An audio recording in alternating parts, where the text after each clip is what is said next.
Hello everyone, welcome to AR agricultural academy. तो मेरे प्यारे दोस्तों, आज हम लोग डिस्कस करने वाले हैं चना की फसल के बारे में। चना की फसल के बारे में डिस्कस करेंगे, जो कि आप लोगों के सीवीटी एंट्रेंस एग्ज़ाम के लिए, और अगर आप लोग यूपी कैटेड एंट्रेंस एग्ज़ाम की तैयारी कर रहे हैं या फिर अदर किसी एग्रीकल्चर कम्पिटिटिव एग्ज़ाम की तैयारी कर रहे हैं, तो उन सभी के लिए ये बहुत ही महत्वपूर्ण क्लास रहने वाली है। और कंप्लीट इस क्लास को देखिएगा। तो आगे बढ़ते हैं, बात करते हैं हम चना की। चना को इंग्लिश में हम लोग क्या बोलते हैं बच्चों? ग्राम बोलते हैं, ठीक है।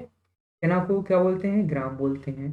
चना, ठीक है। चना का साइंटिफिक नेम क्या होता है मेरे प्यारे बच्चों? चने का जो साइंटिफिक नेम होता है वो होता है सैसर एरिटिनम, ठीक है। सैसर एरिटिनम इसका साइंटिफिक नेम होता है। चने का साइंटिफिक नेम क्या होता है? चने का साइंटिफिक नेम होता है सैसर एरिटिनम। और इसकी फैमिली की अगर हम बात करें तो इसकी जो फैमिली होती है वह होती है लेगुमिनेसी, ठीक है। लेगुमिनेसी फैमिली से ये बिलोंग करता है। चना किस फैमिली से बिलोंग करता है मेरे प्यारे बच्चों? चना जो है लेगुमिनेसी फैमिली से बिलोंग करता है, ठीक है। चना किससे बिलोंग करता है? लेगुमिनेसी फैमिली से चना बिलोंग करता है। चने की फैमिली क्या होती है? लेगुमिनेसी चने की फैमिली होती है। और इसको फैबेसी नाम से भी जाना जाता है। इसका दूसरा नाम क्या है? फैबेसी, ठीक है। आप लोगों को ऑप्शन में या तो लेगुमिनेसी दे रखी होगी या फिर फैबेसी दे रखी होगी, ठीक है। किंग ऑफ पल्सेस, दालों का राजा किसे कहते हैं? दालों का राजा जो है चना को कहा जाता है। इसका उत्पत्ति स्थान दक्षिण पश्चिम एशिया है, ठीक है। उत्पत्ति स्थान कहाँ है बच्चों? दक्षिण पश्चिम एशिया जो है इसका उत्पत्ति स्थान है। इस इसको जो है क्या कहा जाता है? इसको बंगाल ग्राम भी कहा जाता है। इसका और उपनाम क्या है? एक तो उपनाम हो गया इसका किंग ऑफ पल्सेस, ठीक है। दालों का, दलहनी फसलों का राजा, दलहनी फसलों का राजा कहा जाता है। और कहा जाता है बंगाल ग्राम, ठीक है। बंगाल ग्राम कहा जाता है। बंगाल ग्राम ध्यान रखेंगे। और इसे हम लोग क्या कहते हैं? घोड़ा दाल भी कहते हैं, हॉर्स ग्राम भी कहते हैं, ठीक है। हॉर्स ग्राम भी कहते हैं। इतनी चीजें क्लियर? आगे बढ़ते हैं।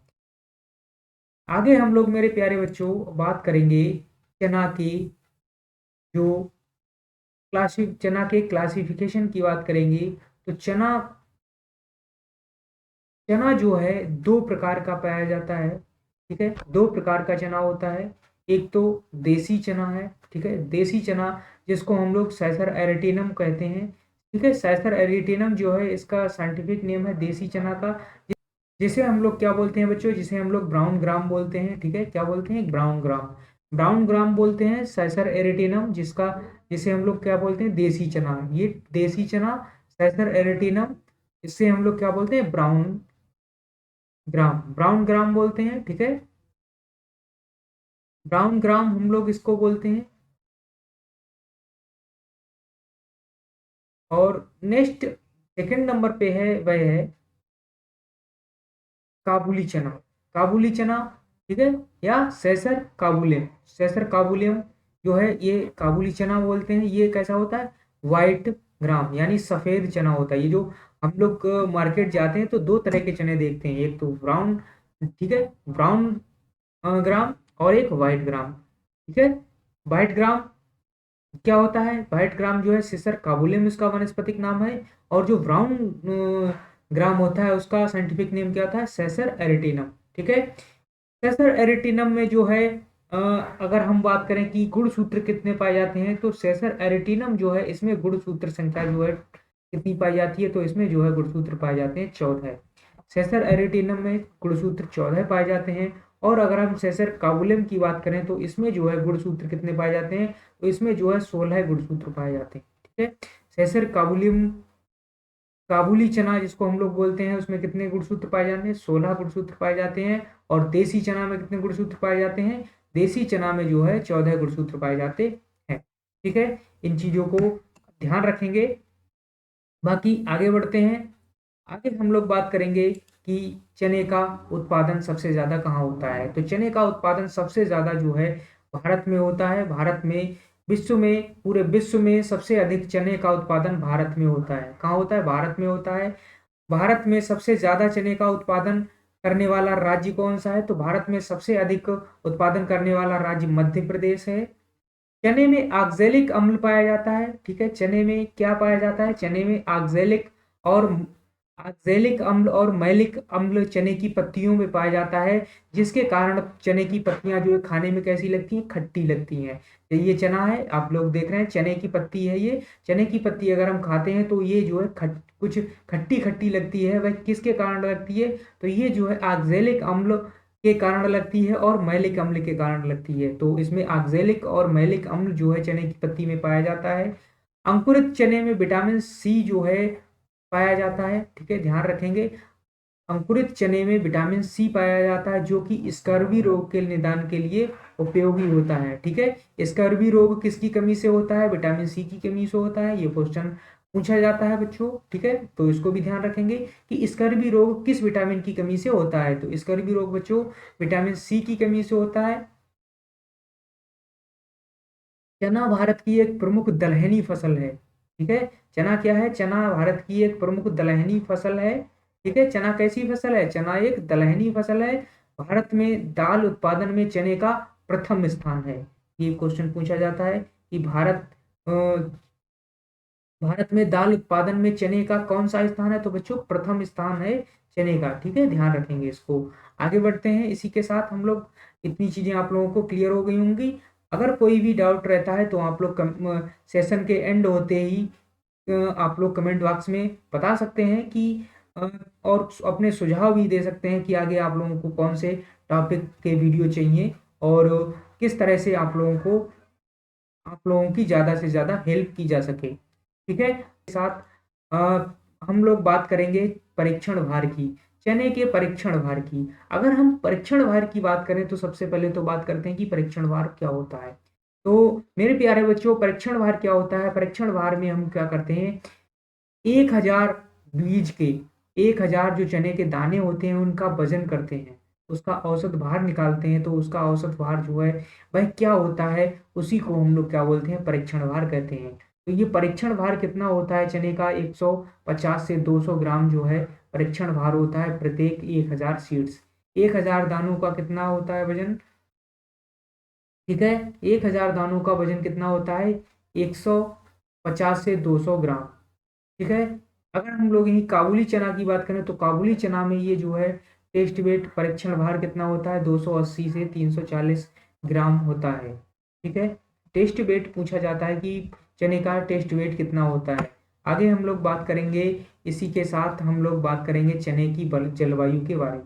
चने की जलवायु के बारे में बात करें तो चना जो है एक ठंडी व शुष्क जलवायु का पौधा है। कैसा पौधा है बच्चों? ठंडी व शुष्क जलवायु का पौधा है चना। इसके अंकुरण के लिए 20 से 25 डिग्री सेंटीग्रेड तापमान की आवश्यकता होती है। कितने तापमान की आवश्यकता होती है बच्चों? 20 से 25 डिग्री सेंटीग्रेड तापमान की आवश्यकता होती है। इसको इसके अंकुरण के लिए अगर हम लोग इसके पकने की बात करें तो पकने के टाइम चने को कितने टेम्परेचर की आवश्यकता होती है? तो पकने के समय 25 से 30 पकने के समय 25 से 30 डिग्री सेंटीग्रेड तापमान की आवश्यकता होती है चने को जो है पकने के लिए। ठीक है, पकने के टाइम कितनी टेम्परेचर की आवश्यकता होती है? तो 25 से 30 डिग्री सेंटीग्रेड चने को पकने के लिए टेम्परेचर की आवश्यकता होती है। इतनी चीजें क्लियर हो गई होंगी। आगे बढ़ते हैं। आगे हम लोग बात कर लेते हैं चने में सर्वाधिक नुकसान कौन पहुंचाता है? तो चने में सब सर्वाधिक नुकसान जो है पाला पहुंचाता है। पाला चने की फसल को सर्वाधिक नुकसान पहुंचाता है। ठीक है, पाला सर्वाधिक नुकसान पहुंचाता है चने की फसल को। चने की बुवाई अक्टूबर मध्य में की जाती है। ये बुवाई पूछी जाती है कि चने की बुवाई हम कब करते हैं? तो चने की बुवाई जो है अक्टूबर मध्य में की जाती है। ठीक है, और इसके लिए चने के लिए दो मृदा किस तरह की आवश्यक होती है? तो चने के उत्पादन के लिए दोमट मृदा, ढेले युक्त मृदा जो है अच्छी मानी जाती है और जिसका पीएच जो है 5.7 से 7.2 पीएच जो है सर्वोत्तम माना जाता है। ठीक है, इतने पीएच वाली मृदा सर्वोत्तम मानी जाती है। ठीक है, आप लोग कमेंट करके बताएंगे मेरे प्यारे बच्चों कि चने के लिए किस प्रकार की मृदा अच्छी मानी जाती है? जल्दी से कमेंट करेंगे। ठीक है, दोमट मृदा। ठीक है, दोमट मृदा जो है सबसे अधिक सर्वोत्तम मानी जाती है चने के उत्पादन के लिए। आगे बढ़ते हैं। इसी तरह से आप लोग देखते रहिए आगे वीडियो। बीज दर की हम लोग बात करेंगे तो मेरे प्यारे बच्चों, बीज दर जो है चने की कितनी होती है? अगर हम लोग देसी देसी जातियां बो रहे हैं, देसी वैरायटी बो रहे हैं, तो उसके लिए 80 से 60 किलोग्राम प्रति हेक्टेयर, 80 से 60 किलोग्राम प्रति हेक्टेयर बीज की आवश्यकता होती है। अगर हम लोग यही काबुली चना की बात करें तो काबुली चना के लिए 80 से 100 किलोग्राम प्रति हेक्टेयर बीज की आवश्यकता होती है। ठीक है, ये जैसे आप लोग देख रहे हैं, ये हमारा कौन सा चना है? काबुली चना है। और ये हमारा देसी चना है, जिसको इसको हम लोग क्या बोलते हैं?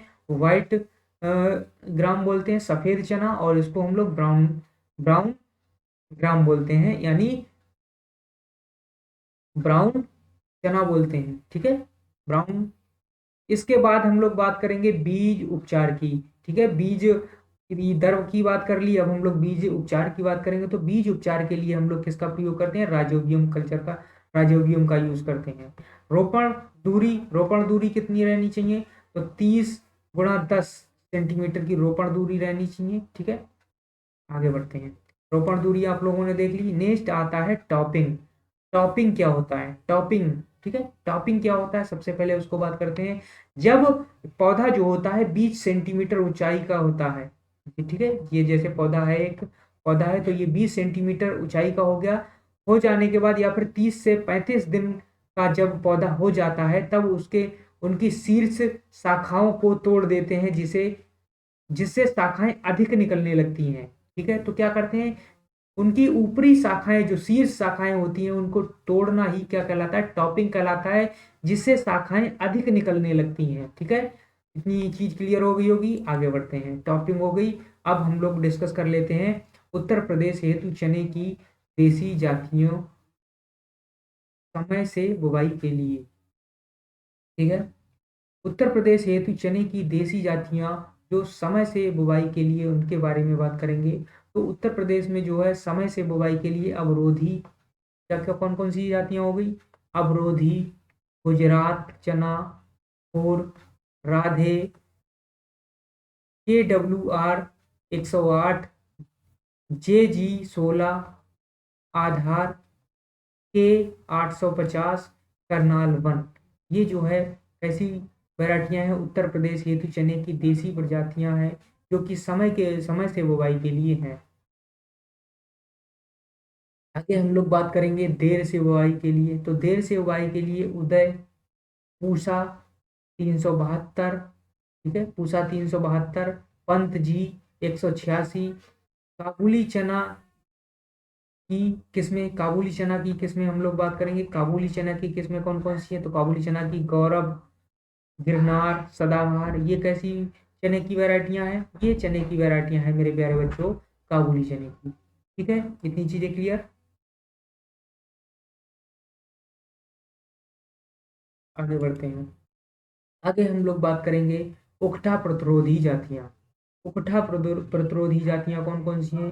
तो ये जो है उकठा प्रतिरोधी जातियां हैं गुजरात चना और JG 16, अवरोधी, सदाबहार। ये अवरोधी और सदाबहार आप लोग ध्यान रखेंगे। ठीक है, चने की प्रजातियां हैं अवरोधी और सदाबहार, इनको याद कर लेंगे।